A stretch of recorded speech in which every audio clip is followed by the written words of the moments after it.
الحمد للہ وکفا وسلام علی عبادہ الذین اصطفیٰ اما بعد فاعوذ باللہ من الشیطان الرجیم بسم اللہ الرحمن الرحیم۔ اسلامک ہب آفیشیل پر مسائل کے حل کے لیے ساری دنیا میں ایک منفرد انداز اختیار کیا گیا، اور یہ آقا پاک صلی اللہ علیہ وسلم کی حدیث مبارکہ سے لیا گیا۔ الحمدللہ، جس طرح دنیا میں بیماریوں کے مختلف علاج ہیں، ہومیوپیتھک علاج ہے، ایلوپیتھک علاج ہے، حکمت ہے، اسی طرح مسائل کے حل کے لیے سرور کونین رحمت للعالمین محبوب صلی اللہ علیہ وسلم نے بھی کچھ اعمال بتلائے، کچھ طریقے بتلائے اللہ رب العزت سے مانگنے کے لیے۔ انہی طریقوں میں ایک طریقہ یہ ہے کہ اللہ رب العزت کی عظمت اور بڑائی بیان کی جائے، اس کے بعد جتنا ہو سکے محبوب صلی اللہ علیہ وسلم پر درود پاک پڑھا جائے۔ تو کملی والے فرما رہے ہیں، جو چاہو پھر اللہ سے مانگ لو۔ تو یہ آپ کو طریقہ علاج ساری دنیا میں کہیں نہیں ملے گا، لیکن اس سے زیادہ فائدہ مند میں پچھلے 5 سال سے وظائف بتا رہا ہوں، مجھے کوئی طریقہ نہیں لگا۔ آپ بھی فائدہ اٹھا لیجئے۔ الحمدللہ، جتنے لوگ بھی ہماری ویڈیوز کو دیکھتے ہیں اور ہماری اس طریقہ علاج کو استعمال کر رہے ہیں، ان کا کوئی بھی مسئلہ کیوں نہ ہو، اللہ پاک نے حل فرما دیا۔ ترتیب یہ ہوگی کہ اللہ رب العزت کی عظمت اور بڑائی 5-6 منٹ بیان ہوگی، آپ نے اس کو سننا ہے۔ حدیث مبارکہ کے پہلے حصے پر عمل ہو جائے گا، پھر دوسرا حصہ آقا پاک صلی اللہ علیہ وسلم پر درود پاک کا ہے، اور پھر تیسرا دعا کا ہے۔ دعا کیسے کرنی ہے وہ انشاءاللہ آخر میں بتا دیا جائے گا۔ دیکھیے، یہ اتنا آسان ہے، نہ اس میں وقت کی تخصیص ہے، جب چاہے کیجئے، نہ جگہ کی تخصیص ہے، جہاں چاہے کیجئے، نہ اس میں ضرورت ہے پوچھنے کی محسوس یا میں کر سکتے ہیں نہیں کر سکتے۔ ہر طرح سے امت کے لیے اتنی بڑی آسانی ہے اس طریقے میں، اور جو بندہ اس طریقے سے اعمال کر لے گا، ان وظائف کو کرے گا، مجھے اللہ رب العزت کی ذات عالی سے یقین ہے اس کا مسئلہ ضرور حل ہوگا۔ آپ کا کوئی بھی مسئلہ ہے، آپ ہمارے اپلوڈ ہونے والے وظائف کو ضرور کیجئے، انشاءاللہ سالوں پرانا مسئلہ بھی آپ کو دنوں میں حل ہوتا نظر آئے گا۔ صرف آپ نے احتیاط کرنی ہے کہ 5 وقت نماز کی پابندی کرنی ہے اور گناہوں سے اپنے آپ کو بچانا ہے۔ پھر دیکھیے ان وظائف سے کتنی جلدی آپ کا مسئلہ حل ہوتا ہے۔ تو آئیے آغاز کرتے ہیں۔ اللہم صلی علی سیدنا محمد وعلی آل سیدنا محمد وبارک وسلم۔ بسم اللہ الرحمن الرحیم۔ شروع اللہ کے نام سے جو بے حد مہربان نہایت رحم کرنے والا ہے۔ الحمدللہ رب العالمین، سب تعریفیں اللہ کے لیے ہیں جو پالنے والا سارے جہاں کا ہے۔ الرحمن الرحیم، بے حد مہربان نہایت رحم والا۔ مالک یوم الدین، مالک ہے روز جزا کا۔ ایاک نعبد و ایاک نستعین، اے اللہ ہم تیری ہی عبادت کرتے ہیں اور تجھی سے مدد مانگتے ہیں۔ اہدنا الصراط المستقیم، ہمیں سیدھے رستے کی ہدایت عطا فرما۔ صراط الذین انعمت علیہم، ان لوگوں کے راستے کی جن پر تو نے انعام کیا ہے۔ غیر المغضوب علیہم ولا الضالین، نہ کہ ان لوگوں کے راستے کی جن پر غضب نازل ہوا، اور نہ ان کے راستے کی جو بھٹکے ہوئے۔ سورہ فاتحہ 7 آیتوں پر مشتمل ہے۔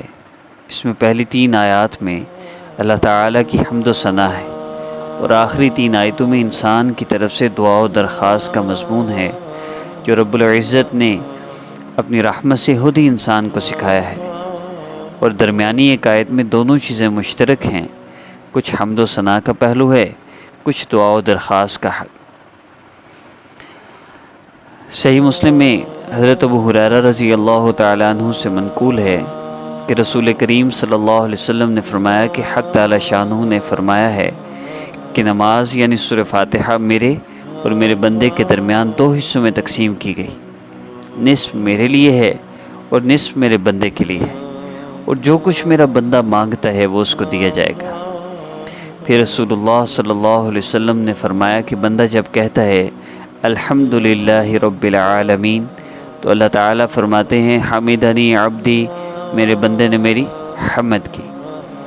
اور جب وہ کہتا ہے الرحمن الرحیم تو اللہ تعالیٰ فرماتے ہیں میرے بندے نے میری تعریف اور ثنا بیان کی۔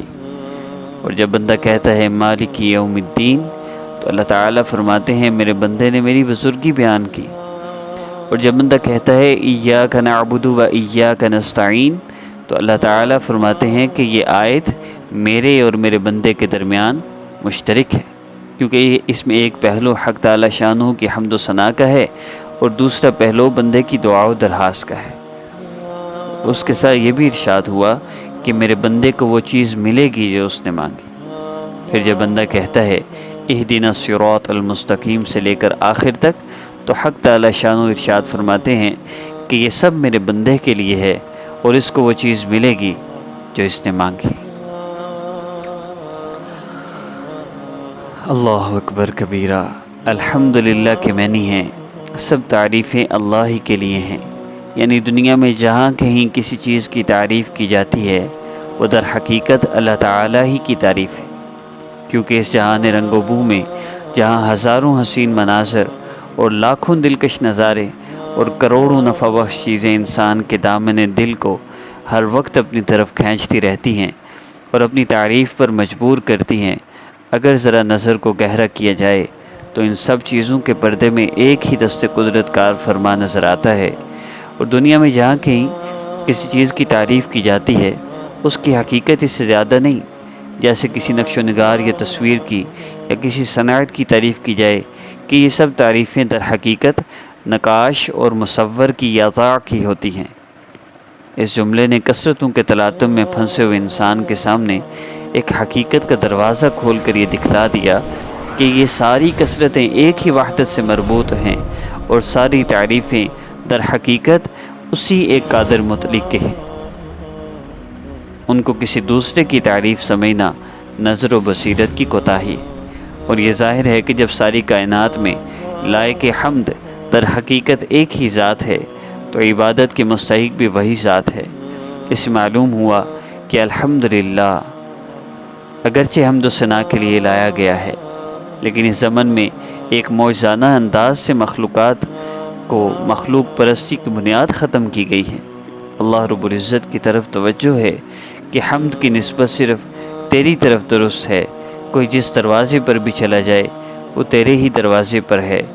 غرض بڑی شان ہے اللہ رب العزت کی جو سارے کاریگروں سے بڑھ کر کاریگر ہے۔ دیکھیے ہم دنیا کی کسی چیز کو بھی دیکھتے ہیں، درخت کو دیکھیں تو کاریگری اللہ رب العزت کی۔ ہم یہ تو قدرتی چیزیں ہیں، بظاہر بھی نظر آتا ہے۔ اگر ہم کسی بہت بڑی عمارت کو دیکھتے ہیں تو اس میں بھی اللہ رب العزت کی کاریگری ہے کہ اس میں استعمال ہونے والی ہر چیز اللہ رب العزت کی دی ہوئی ہے۔ اگر کسی مصور نے کوئی بہت خوبصورت پینٹنگ بنائی ہے، ہم اس کی تعریف کرتے ہیں تو اس میں بھی پیچھے کاریگری اللہ رب العزت کی ہے کہ جس ذات نے عقل عطا فرمائی، ہاتھ پاؤں کو پکڑنے چلنے کی طاقت قوت عطا فرمائی، اس انسان کو ان نعمتوں سے نوازا جن نعمتوں سے اس نے اس شاہکار کو تخلیق کیا، لیکن پیچھے اللہ رب العزت کی ذات ہے۔ اسی ذات سے ہم نے مانگنا ہے، اسی ذات سے ہم نے اپنے مسئلوں کو حل کروانا ہے۔ بہت آسان راستہ ہے، اللہ پاک سے اپنے مسائل کو حل کروا لیجئے۔ اللہ رب العزت ہر لمحہ ہمارے ساتھ ہیں۔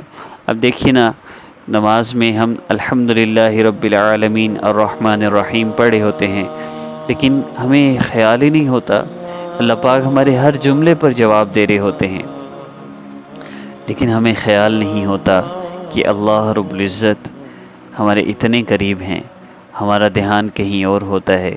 ہم اپنی نمازوں کو بہتر کر لیں، ہم اللہ رب العزت سے اپنا تعلق مضبوط کر لیں تو ہمارے مسئلے جو کل حل ہونے ہیں وہ آج نہیں ابھی حل ہو سکتے ہیں۔ آپ ابھی درود پاک پڑھ کر دعا کر لیجئے۔ دعا میں یقین ہو میرے اللہ میرا یہ مسئلہ ضرور حل فرما دیں گے، کہ سچے رسول صلی اللہ علیہ وسلم نے فرمایا اللہ رب العزت کی عظمت اور بڑائی کے بعد مجھ پر درود پاک پڑھو، پھر جو چاہو مانگ لو، اللہ پاک ضرور عطا فرمائیں گے۔ درود پاک کم از کم 3 مرتبہ پڑھ لیجئے، اس کے بعد دعا کر لیجئے۔ دعا میں اللہ تعالیٰ کی جو نعمتیں ہیں آپ ان کا شکر ادا کیجئے، پھر اللہ رب العزت سے دعا کیجئے پیارے اللہ آپ نے مجھ پر اتنے احسان فرمائے ہیں، ایک احسان مجھ پہ اور فرما دیجئے، میرا یہ مسئلہ ہے، میرا مسئلہ حل فرما دیجئے۔ یوں دعا کیجئے، انشاءاللہ آپ کی حاجت پوری ہوگی۔ جب دعا کر لیں آخر میں درود پاک لازمی پڑھیے گا۔ السلام علیکم ورحمۃ اللہ وبرکاتہ۔